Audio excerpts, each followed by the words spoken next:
We've long had concerns about the Iranian nuclear programme and been very clear that Iran cannot have a nuclear weapon. The US has now taken action to alleviate that threat.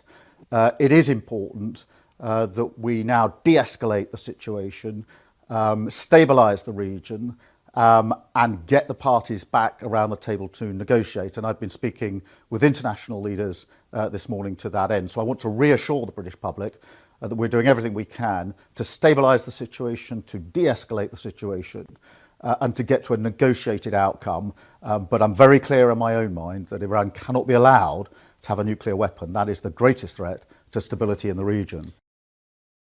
My focus is on de-escalating the situation. I accept your challenge that there is a risk of escalation. That's a risk to the region, it's a risk beyond the region, and that's why all our focus has been on de-escalating, getting people back around to negotiate what is a very real threat in relation to the nuclear programme.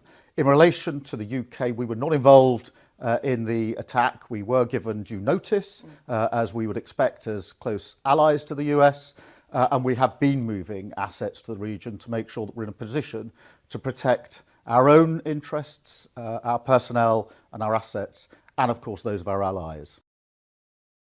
I'm not going to speculate about what may happen because all of my focus is on de-escalation, but I do want to reassure the public we have taken all necessary measures to protect UK interests, UK personnel, and to work with our allies to protect their interests as well. That's what you would expect, but my focus is on de-escalating this situation, dealing with the threat that is that nuclear programme, but getting the parties around the table to negotiate an outcome to this. Well, it's clearly a fast-moving situation, and there's been a huge amount of discussions in the days since the G7 ended, and the US has now taken the action to alleviate the threat that Iran's nuclear programme poses.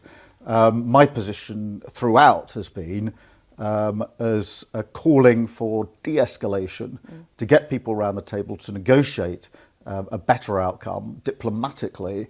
And I've been talking to international leaders in recent days, but particularly intensely this morning. We'll continue to do so during the course of today.